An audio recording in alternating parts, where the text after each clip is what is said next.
What's going on YouTube? It's your boy GCTV back with another video, and in this video we are going to be talking about Dexter. We are here with the 7th episode of Season 4, Slack Tide. Pretty interesting episode. Stuff goes down. Kind of, yeah. I would say so.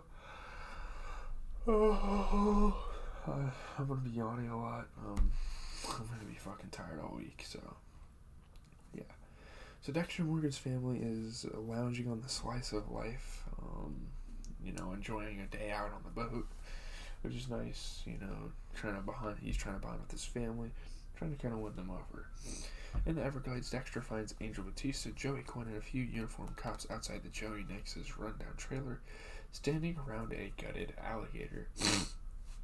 He was called to a scene, and he had to obviously cut his boat trip with his family short, and he had to go check this situation out. Dexter returns home from this, and he's ambushed by his family for help with a multitude of tasks. The father life. This whole season, this is like his first season as a father, and we really get some insight into what it's like to be a father for Dexter, and like what it's like for him to be a father. Dexter's sitting in his car outside a hardware store for the purposes of bumping into Arthur Mitchell, just coincidentally finding him and asking him for advice. He needs to get closer to him. He's a Trinity killer. He needs to get closer to him and kind of bond with him and kind of make up some fake excuses. At the same time, he kind of does need advice because they both kind of have parallels to each other. They're both serial killers. They both have a wife and some kids, and yeah. And Dexter wants to know more about Arthur. At the Cuban food truck, everyone from the station is welcoming Deborah back. It's really overwhelming. She can't quite take it anymore. Everyone's like, "Oh, welcome back, Deb. Yeah, welcome back, Deb." They're just crowding her, Deb is late on purpose to a meeting, trying to avoid the attention, and tells everyone she's fine. She's fine. She's not showing you the scar. She gives them 3 things. Which, yeah, Deb is back in the station. It's great. You gotta love Deb. You gotta love her personality. She's a fun character in this show. As Maria LaGuerta closes the meeting, she accidentally calls Angel Batista by his first name, then hurriedly corrects herself. And there's a lot of suspicion going around the station that Batista and LaGuerta might be in a relationship. I don't know why I keep forgetting to say this, but this is a spoiler episode. This is a spoiler review, too, so I need to get that out of the way. Dexter is using work time to research extracurricular activities for the kids. When Jonathan Farrow arrives at the station with his lawyer and assistant, that is the suspect. That is the guy they think killed Estrella Carrazzo. Quinn is helping Deb move into Dexter's old apartment because she's finally moving out. She's finally ready to get back out there into the world, and she's back in the police station and all that stuff. So much has happened to Deb. She's like a Jesse Pinkman in this series. Deborah cheerfully informs Dexter that she'll be picking up the Trinity research where Frank Lundy left off. She kind of wants to continue his legacy, which is cool, obviously. When Dexter arrives home from work, Rita tells him that the neighbor's girlfriend moved out. That's kind of unfortunate. They've been arguing on and off, throughout the episode and stuff. So there you have it.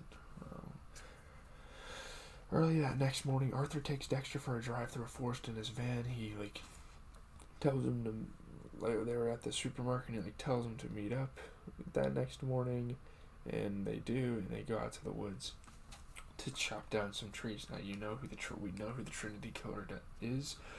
Dexter also kind of knows what his motives are, so maybe he's trying to go through his cycle of 3, but that's not going to happen to Dexter.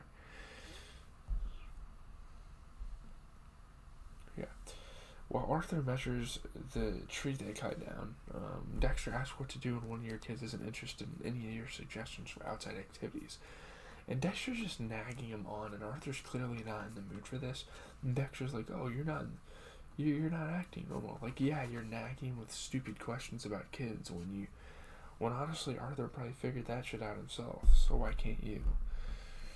Driving home, a deer jumps out of the bushes and slams into the front of the van, and Dexter uses this as an opportunity to see the Trinity Killer kill something in action and see just like what emotions he uses, but the Trinity Killer doesn't want to do it. He wants to be shown as this very calm, very sensitive, very empathetic guy. That's his whole persona. So, no, he catches him as the killer, right? Later at the station, Dexter eavesdrops on Quinn, Angel, and LaGuerta to kind of get the scoop on their conversations. Deb asks LaGuerta off the record, and she and Angel are in a relationship. So she like formally goes up to LaGuerta and she's like, "Are you and Angel in a relationship?" Like it probably wasn't a good idea because that's kind of pushing it, you know. You kind of know they're in a relationship at this point. Things are starting to happen, and you're like, yeah, they're in a relationship. But for you to go and ask them and like expose them, it's like, yeah, I don't know. Dexter is researching Pharaoh on a celebrity gossip website called Tinselweb. It's pretty much like a TMZ or like an Entertainment Tonight type thing. He just finds his pictures, he finds his work, what he does, that sort of thing. In his garage, Arthur is obsessively sanding a plank made from the tree that Dexter cut down. I'm not really sure what kind of symbolism this has, but it definitely means something as it's cut to that scene throughout the rest of the episode. At the lunch area behind the station, Deb meets Valerie Hodges, an attractive woman in her 50s. Someone that was apparently their father Harry's CI back in the day, and they apparently had sexual relationships. Deb tells Dexter she should never have started looking into Harry's CIs. She's been learning too much information. They've been telling her a lot. She doesn't need to know like all these nasty things that these women have done to Harry. Yeah. Rita is washing dishes and Astor is finishing her homework when Dexter walks into the kitchen with an acoustic guitar, again, trying to like push something on his kids. Like, you can't really force your kids to do stuff. You gotta kind of let them get out in the world and figure out for themselves what they want to do. And no, he's like, "You're taking guitar lessons." He literally bought a guitar just so she could take guitar lessons. Dexter follows Pharaoh through Miami's nighttime streets and pulls up outside of the club. Quinn is like following him, can't get the hell out of his life. They have like grudges against each other. They're kind of beefing right now. So maybe that's why he's doing it. I don't know. Turning to the sexy girl next to him, Dexter looks at Quinn and says, "Can you believe he's here?" Because he notices that Quinn's like following him. He wants the girl to go over and like distract him. And Pharaoh's like going out to his car because apparently a homeless man puked on it. Told by Dexter, of course. But yeah, driving home, Dexter reflects that he should actually stock up the boat to like go on this trip with Cody because he got him in like the Young Sailors Club. I know I'm missing a lot of story pieces, but we gotta get through this thing. The next morning, Dexter speeds across Biscayne Bay while the four little sailors cluster excitedly on the deck of his boat, you know, bonding with his son. They're having a fun experience. Deborah's at the station going through the Trinity research, you know, continuing that type of thing. Now that she's back at the station, she can officially resume it. At the campsite, Dexter's teaching Cody how to make a bowline hitch while they set up the tent. You know, that's not what Cody wants to do, though. He wants to do little boy things. He wants to get dirty and all that stuff. And Dexter's like, "Alright, I'm going to let you do what you want on this trip because at the end of the day, you need to love me as a father. And if I don't let you do some of the things you desire, then what's the point? What's the point of me even getting you involved in this when I'm going to control everything?" Dexter's making more bowline hitches when his phone rings. Deb told her that she should do a Trinity investigation, and that's obviously bad for Dexter because Dexter has been trying to, you know, preserve the Trinity Killer, you know. Quinn walks up to Angel and asks if he and LaGuerta are doing a little bump and grind again. It's getting kind of disturbing. They're being a little bit much. LaGuerta and Batista's co-workers are kind of nagging them on. The young sailors are sitting around a campfire, and one of the dads is telling them a story. Dexter goes to tell one, and he talks about the Trinity Killer, and the other father stops him because I think he obviously like knows what he's talking about. Meanwhile, Trinity is fitting two boards together in his garage. Like, I don't know what's troubling him. He doesn't look too well. Like, he didn't look in a good mental state. Didn't look like he was in a good mental state there. After Dexter puts Cody to bed, he surveys the campsite, making sure no one's around because he wants to sneak out and he plans on killing Pharaoh that night. And there is a crazy twist to this episode, trust me. Pharaoh, returning home, is surprised to see bright flashing lights in the studio because if it's not because Dexter's like obviously distracting him.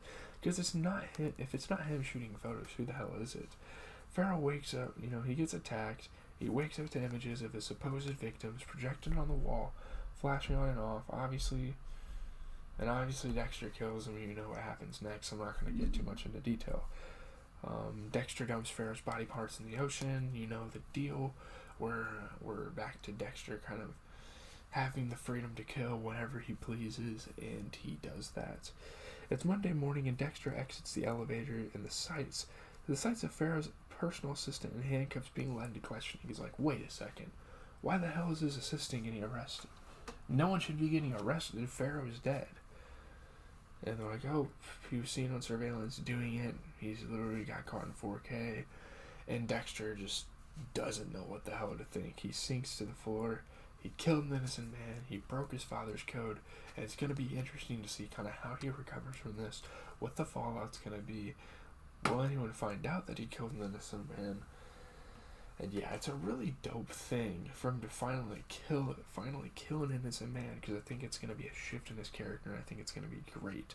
So, with that being said, leave a like, comment, subscribe, Cheesy TV, giving you guys the best TV show content. I think I'm going to watch a movie today. I'm definitely watching Walking Dead. I'm not sure what movie I'm going to watch. I'm going to have to figure it out. I'm watching The Walking Dead literally right after this, just so I can get it out of the way. I'll probably watch something on Netflix or something, because I want to be able to watch it while I'm walking around and on the move. Other streaming platforms don't really have that option, so